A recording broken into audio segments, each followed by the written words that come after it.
Hi, this is Sandy Sims with SDS Digital and the Accord Sequarallel. In this tutorial, we'll have a look at the TRAX tracker settings and finish up with the CV output configuration for TRAX, and some editor scaling plus transpose in the playlist. It's a bit all over the place, but many functions in the Sequarallel are interlinked, which is what makes it so diverse. I have already made an 8-step tracker sequence with a single lane of notes to demonstrate some of the TRAX settings. Here's how it sounds so far.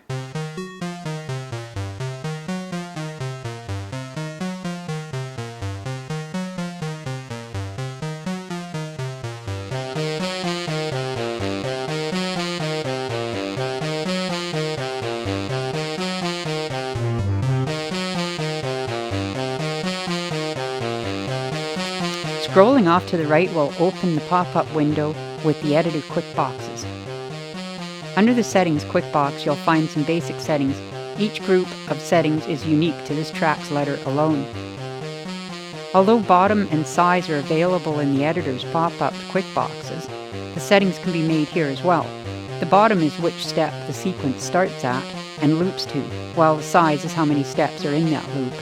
As you could see in the intro, the bottom is being manipulated via MIDI CC control, while the size remains at 4, which will flow through to a higher setting so it can be updated dynamically without losing synchronicity. Here's basically what was going on there.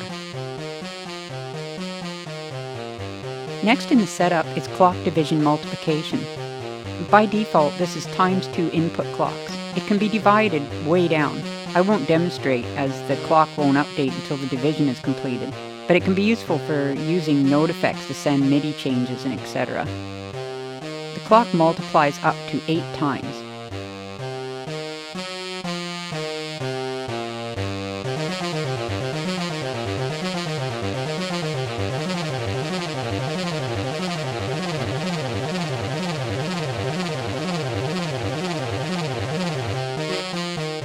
The minimum loop setting is how many times a sequence pattern will cycle before stepping to the next block in the playlist.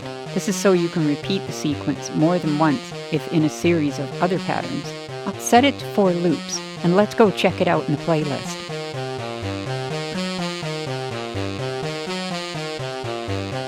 I'll add a new block, which the first will flow into.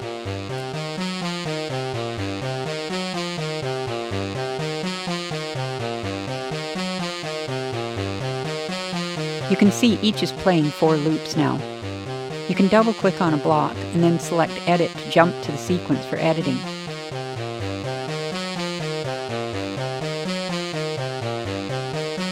Back in Settings, I'll change the minimum loops back to 1. Exit takes you back to the playlist. There. Each is only playing once per block. Because the TRAX clock is set to ×2, 8 steps will pass in 4 beats, or 1 bar. Next in the setup is maximum bars. This is to limit the time a playlist TRAX block will play before moving on. This is very useful if the sequence size doesn't align to bars, or you only want a longer sequence to play for so long, regardless of other settings. To demonstrate, I'll slow the sequence down with max bars set to 1.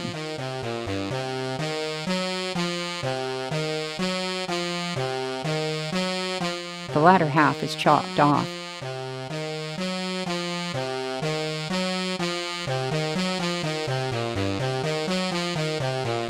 Default setting free means there is no limit.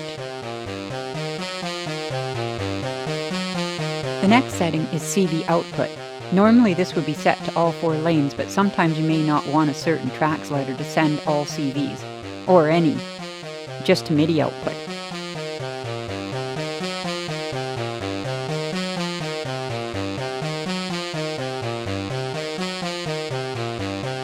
I'll take this opportunity to touch on the CV mode output configuration. This is under the CV mode quick box.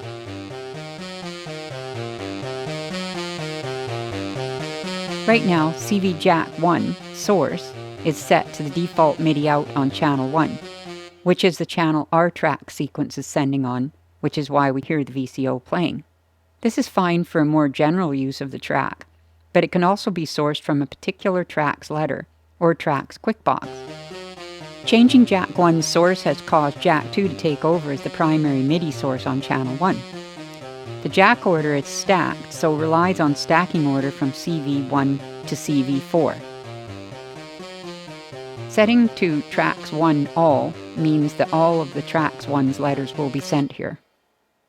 This is a requirement for step bridging, as MIDI can't be bridged from step to step in the same way as gate output can. MIDI is purely note length. CV modes and orders will be covered in a different video. After changing CV Jack 2 to also source from TRAX 1 directly, it becomes inactive because it's aligned to lane 2, which is empty for now.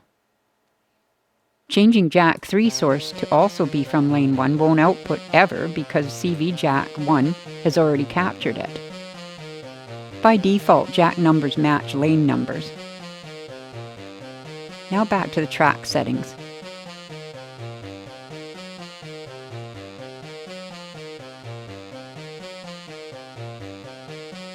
The next selection is for velocity jacks, also referred to as CC1 to 4 on the panel, which are indicated by the brightness of the yellow LEDs. By default, this is set to output note velocities, but can also output TRAX note lengths to voltage on the CC1 to 4 jacks. This will be covered in the CV modes tutorial. Let's change some velocities which are called levels in the TRAX editor to demonstrate this. Velocity outputs can be used for actual levels / gain of a VCA, envelope generator, or filter dynamics, LFO frequencies, whatever. But due to time constraints, we'll just look at the pretty LED. So in the CV mode, one can select CC1 Jack's configuration and set the source to be also from TRAX 1. It could stay on MIDI channel 1 as TRAX is also outputting that. But if the gate CV is sourced from TRAX and the velocity jack is sourced from MIDI, then it won't change because velocity relies on the same source to be set. I will figure that out later on.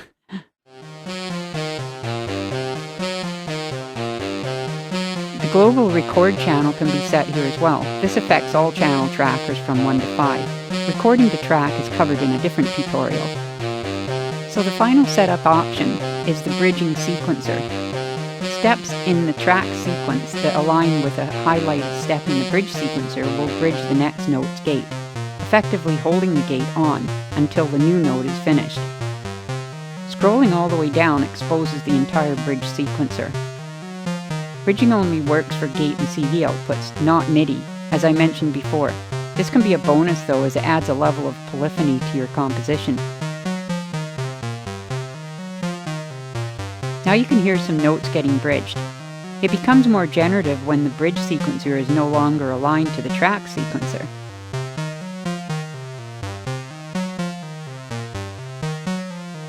The VCO's ADSR decay drops fast and low, so you can really hear the bridging when it happens. It starts to get even more interesting when note effects like chop, ratchet, or echo are applied. I won't step you through the note effects for now, as this is a subject for a whole other video tutorial coming up soon. All notes will use the NoteFX bundle number 1. Chopping, or ratcheting as some like to call it, is a sequencer staple that has to be included in this bridging demo.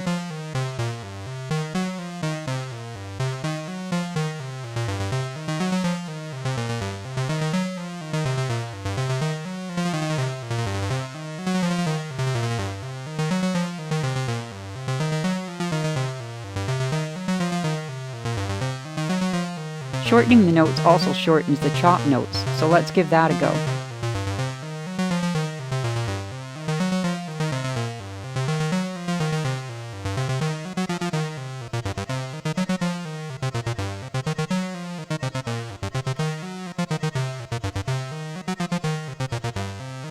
Just with bridging and chop notes of varying lengths, you can get a huge variety of cadences. Throwing in probability and NoteFX subsequencer makes it even more diverse. I'm not going to do that now, but let's try a couple of other things.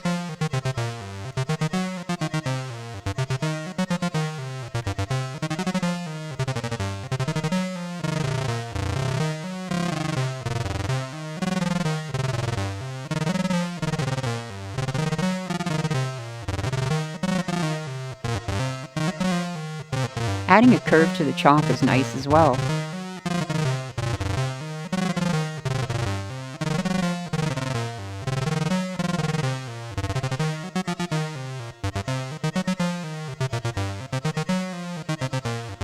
So going back to the bridge sequencer, if all of its steps are bridged, then it's like the gate is stuck on.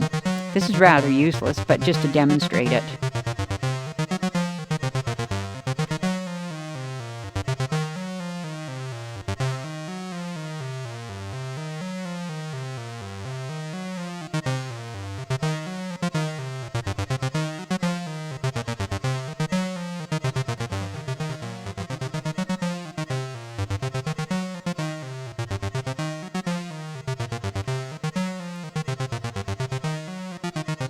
Using the note echo effects is really interesting when used with bridging. Check it out.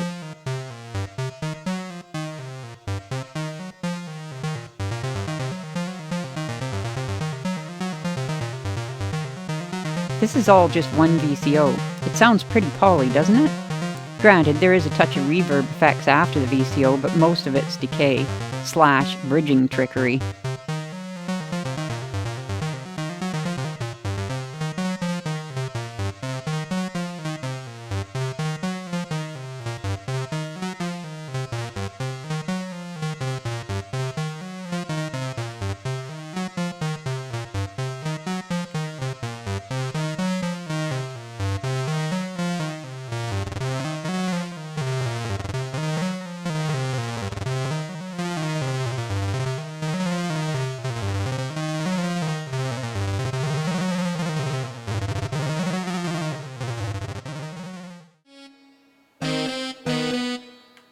I have removed a NoteFX and added a couple of chords to our sequence in lane 1 to demonstrate the way bridging works with spaces. As I mentioned before, notes or gates, if you like, are held on if a bridge is encountered at a step. Following notes in the same lane will end the bridge once they have played, but if there's a bridge on that note as well, the gate will stay on. You can see which gates are being held on by the green LEDs. Now here's a couple of dangling things I forgot to add in the last video. Because my chords were just thrown together horribly on purpose, let's apply a scale edit to them. Minor 7 should fix this up.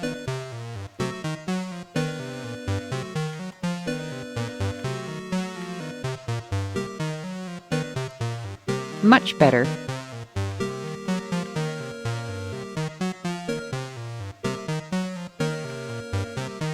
Under the Scale Quick Box is a way to make up to 4 custom scales that can be used with any TRAX editor or even the main TRAX scaler in the TRAX Quick Box.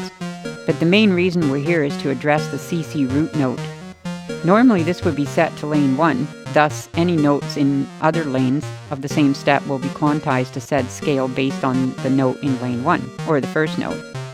That said, when using TRAX CC remote mode to control a sequence, the root note becomes important as this is how it is set, but it does work with scales too. The quantization is the same method as with song effects, layer, and track quick box scales. It can be a bit confusing though, so I'll use the minor 7 scale with D root, then you can decide if it's a good idea to use for editing. 2 semitones have been added to make D minor 7, so D, G, A, C is a scale, and the C's remain the same, but G and B flat become F and A.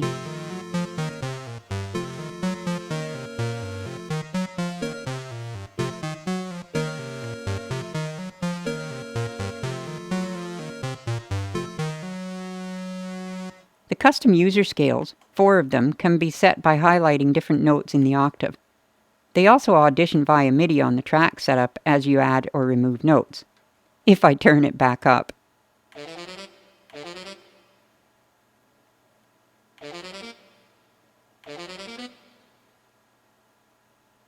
I have picked C, F, and A, so in the first chord, notes won't be changed, but better set the root note back to lane 1.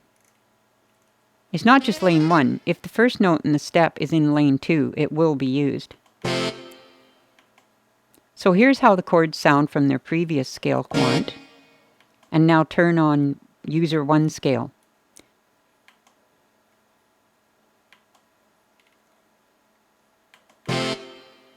The same, as predicted. The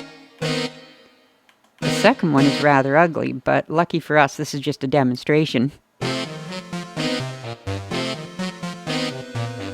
It doesn't sound too bad once in the sequence, though.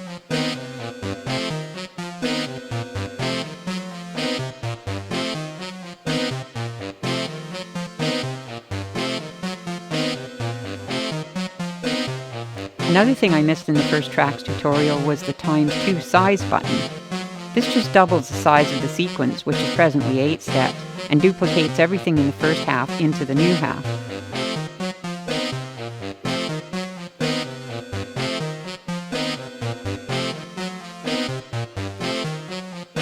So now there are 16 steps, even though it sounds the same. Let's shift the second half up some.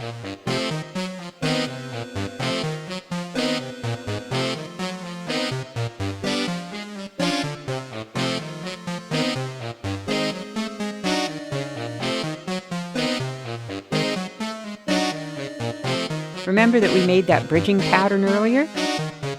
Here's what happens if you take out a couple of notes in the following chord.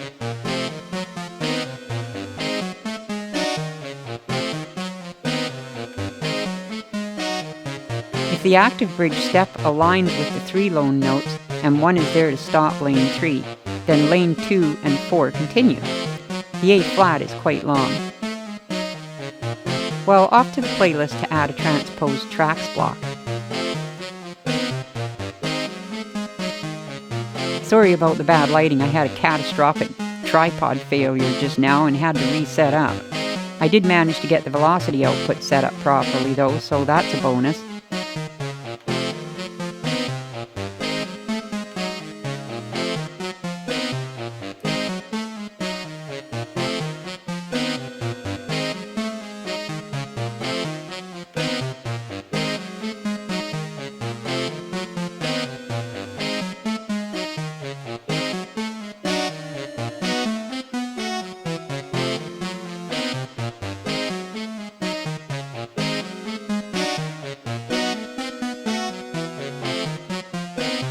I hope you've enjoyed this tutorial on the TRAX tracker setup. In the next video I will cover the NoteFX bundles, which is my personal favorite feature of the TRAX trackers, and perhaps the whole module. Until next time, I'm Sandy Sims. Keep on patching!